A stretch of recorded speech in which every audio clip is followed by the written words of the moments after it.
சைபர் திருமணங்கள்.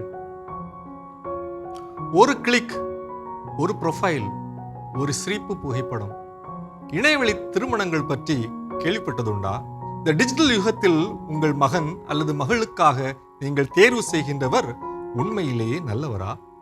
Online matrimony தளங்கள் மூலம் ஏற்படும் திருமணங்கள் இக்காலத்திற்கான தொழில்நுட்ப வளர்ச்சியா அல்லது சைபர் குற்றவாளிகளின் வலைவீச்சா?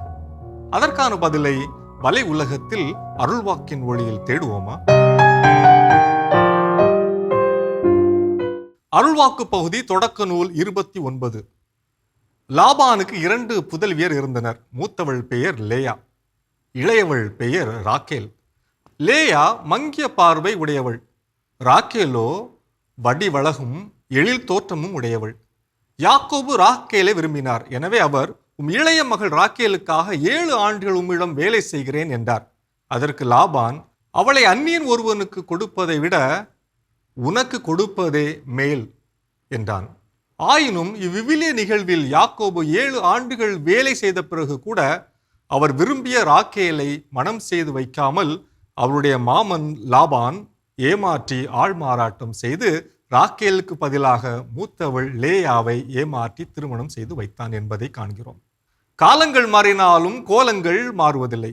இதே ஆள்மாறாட்ட மோசடிகள் இந்த டிஜிட்டல் காலத்திலே ஆன்லைன் திருமணங்கள் என்ற போர்வையில் நாளுக்கு நாள் அதிகமாக நடந்தேறுகின்றன. இந்திய கலாச்சாரத்தில் திருமணம் என்பது 1000 காலத்து பயிர், வாழ்க்கையில் ஒரு முக்கியமான தருணம். இன்று திருமணத்தை ஒரு வியாபாரமாகவும் பார்க்கக்கூடியவர்களும் இருக்கின்றார்கள். எதுவாக இருந்தாலும் இன்றைய திருமணங்களில் பல குழப்பங்கள் மற்றும் குற்றங்கள் நடைபெறுகிறது என்பதை யாரும் மறுக்க முடியாது. அதிகரிக்கும் விவாகரத்துகள், தற்கொலை செய்திகள், வரதட்சணை கொடுமைகள், கௌரவ கொலைகள் என்று நீண்டு கொண்டு போகின்ற குற்றப்பட்டியலே இதற்கு சான்று. எனினும் சென்னை உயர்நீதிமன்ற மதுரை கிளை சிறப்பு திருமண சட்டம் 1954 அடிப்படையில் சைபர் திருமணத்தை சில குறிப்பிட்ட நிபந்தனைகளுக்கு உட்பட்டு அங்கீகரித்திருக்கிறது. சைபர் திருமணங்கள் ஒருபுறம் இருக்க, இணையவழி திருமண சேவைகள், ஆன்லைன் மேட்ரிமோனியல் சைட்ஸ் மழைக்கால புற்றீசல்களைப் போல அதிகரித்து கொண்டிருக்கின்றன.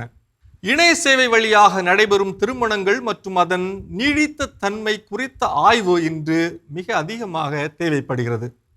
சைபர் திருமண தளங்கள் இன்று பல்வேறு சைபர் குற்றங்களின் விளைநிலமாகவும் உள்ளன என்று இந்திய உள்துறை அமைச்சகம் செய்தி வெளியிட்டதோடல்லாமல் அவற்றை எவ்வாறு கவனமாக பயன்படுத்த வேண்டும் என்றும் அறிவுறுத்துகின்றது.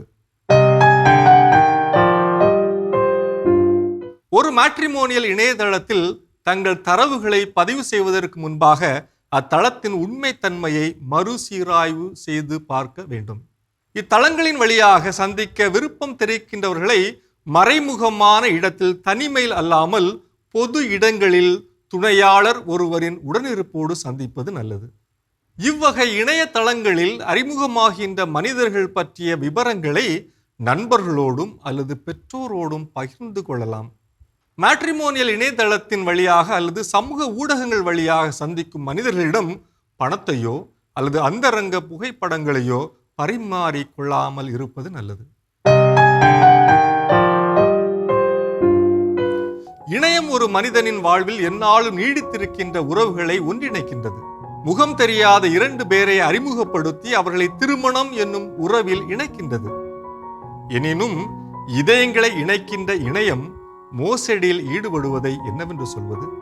லாபான் யாக்கோபை ஏமாற்றி அவர் விரும்பிய ராக்கேலை மனம் செய்து கொடுக்காமல் மூத்த மகள் லேயாவை மனம் செய்து கொடுத்தது மட்டுமல்லாமல் அவருடைய இளமை கால உழைப்பையும் சுரண்டியதைப் போல இன்றும் இணைய உலகிலே ஏராளமான லாபான்கள், டிஜிட்டல் மாமன்மார்கள் உலாவி வருகின்றனர். எனவே விழிப்பாயிருங்கள். இணையதள மோசடிகள் எந்த வகையிலும் எந்த விதத்திலும் வரலாம். எனவே மிகுந்த முன்னெச்சரிக்கை தேவை. இது வலையுலகம் 360 டிகிரி டிஜிட்டல் உலகிற்கான உங்கள் அகராதி.